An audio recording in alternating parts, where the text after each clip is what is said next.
Hi guys. As you can see, I still got a cold.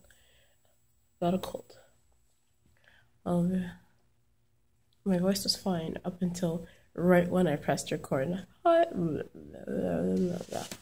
Anyways, I hope you guys don't have a cold, and we're going to continue the story. I think we're gonna do story time every Tuesday because I have the most time. I have a really quiet place to do it because the entire musical center where I'm at, is empty. Except for the person who's in charge. But I can pretty much go whichever room I want up until about 6:45. And it's not even 6 yet. Wonderful. So our story left off just before the accident. Was an accident that caused the split between Mia, the split of Mia, which making Mia and Maria. And it starts off like this. It goes, so it just like the birthday. They just call it the birthday because they're like, it's Lisa's birthday, but you guys aren't Lisa, so they're just like, oh, the body's birthday just passed, and it's and they were talking about, this is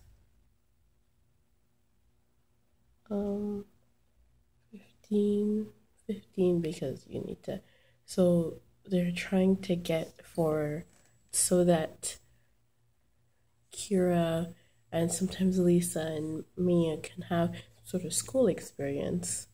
They are planning to go to school for secondary 5, which in Quebec anyway, it's our last year of high school. I know other places in the world you have an extra year, but we have high school and then we have CEGEP, which is like a 2-year program thing where you really decide where you want to go in life, or you get lost like I did. But yeah, story.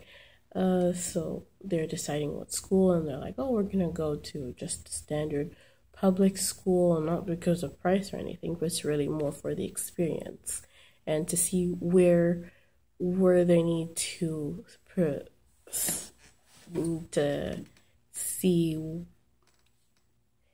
where they need to improve on, or what things they need to study extra, so that by the end of the year they will be able, Kira can do the exams and be able to go straight into the CEGEP system.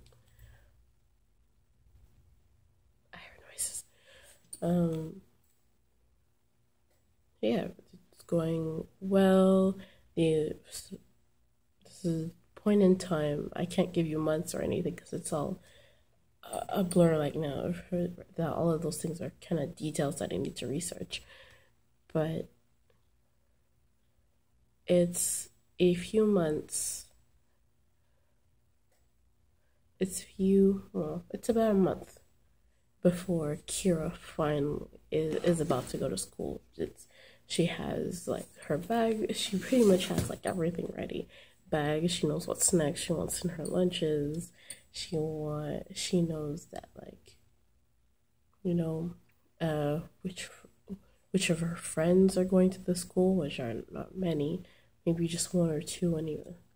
So she's hoping to get closer to them and like hang out with them.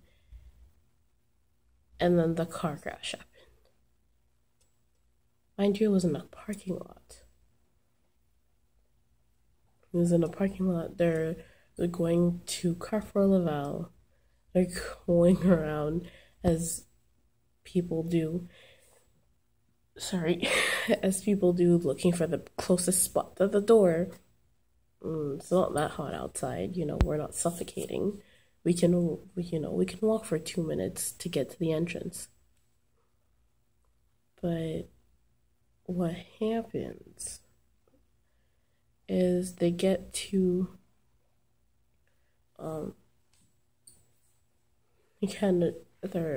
they're driving around relatively slowly, and then they see, and Kira's dad is driving, and he sees a spot, and he goes like, "Oh, I'm gonna go get it," and Kira's already like up to here. Here, Mia is borderline out. They're kind of both speaking like, "Can we just park in the back and walk the extra minute, please?" And it's just like, "Oh, no, I found a spot. It's like, "Okay, go and get it. Let's go." And so he goes and he gets into, he does a maneuver to get into the spot. The spot is here, and then, oh, this is not good. The spot is here, and then they're maneuvering into it like this, and someone who also sees the spot but was driving ridiculously fast bashed into the car. Bam! Nobody saw the car.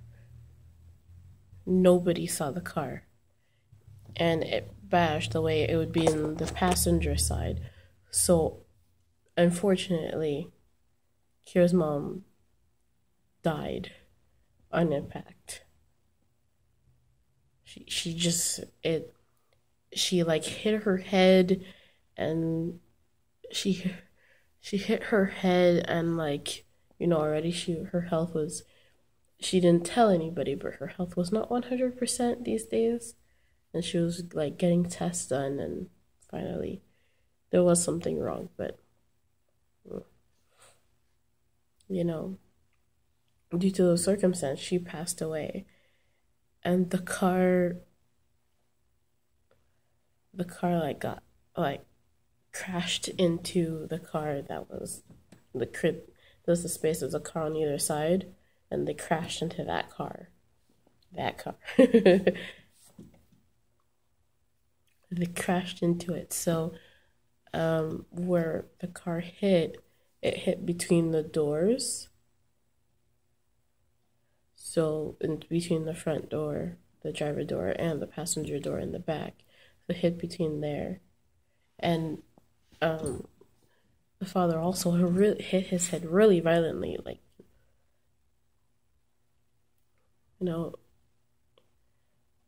and like, and Kira also hit her head. So Kira, due to all the switching and stuff, she passes out right away. It's a protective measure to make sure that, and there's a distinction hearing a crack, but it's not an auditory crack. It's a crack from inside, like something just broke. But that is a vague memory that Mia and Maria have, and they're not sure why there's this crack. But Kira's out cold. This scares Lisa. The shock scares Lisa, and she goes into her hole and hibernates there until much, much later. And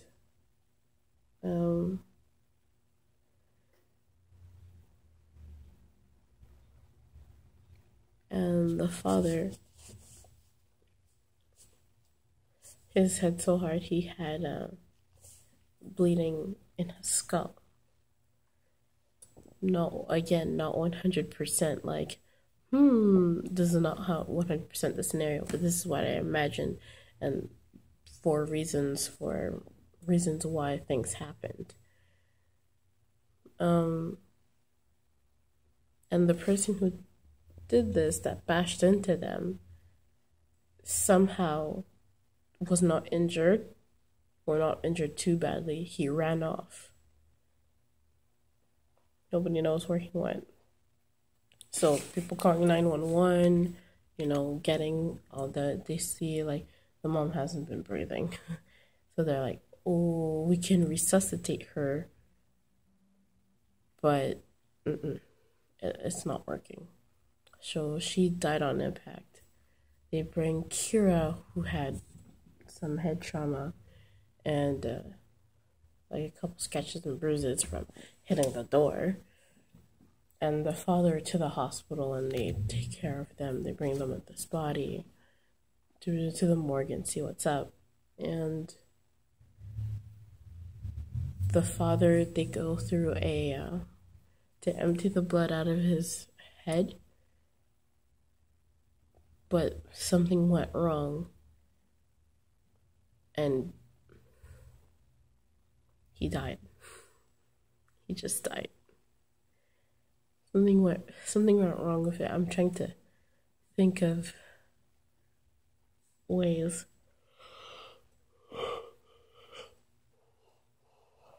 Alright.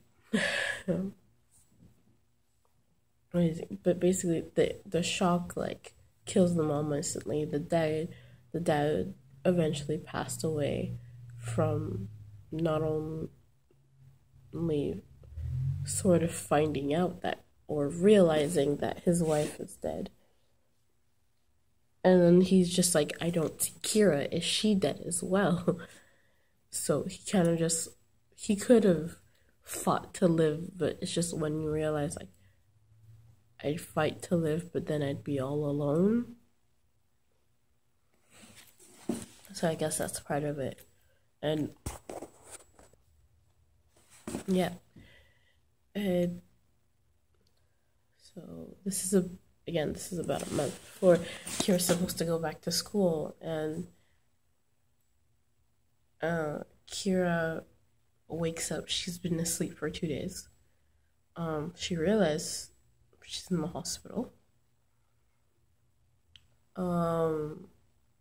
That she has like an IV drip and like a catheter and everything, and she's like, what, why? And she kind of freaks out. They see that her heart rate's going crazy, and they're like, whoa. And within, there's a lot of anger and frustration and a lot of things. So they kind of, they're like, okay, she's stable. She doesn't have, she has a couple stitches like up here, but other than that, she's fine. She needs psychiatric help. So they go and they're like, okay, well, she does have PTSD, but we're not sure if it's caused by the my phone did a thing. Anyways, we're not sure if that's caused by the car crash or if it's caused by something else. So we're just gonna have to wait until she calms down. They kind of give her some sort of medication to relax her, and then by default, Kira, how old are you? How are you? How are you feeling? I don't know your parents' name. And first it's like, what happened to my parents? I haven't seen them. And do you remember what happened to you? And she's just like, you're avoiding my questions. Do you remember what happened to you? Like, I was in the car, we were in front of car 4, we were going for that parking spot, and then we got hit by a car, and after that, I don't know. It was like, well, unfortunately, you guys got hit car, and your mother and father passed away.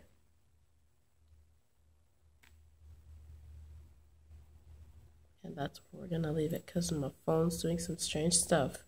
So, I will see you guys later. Bye.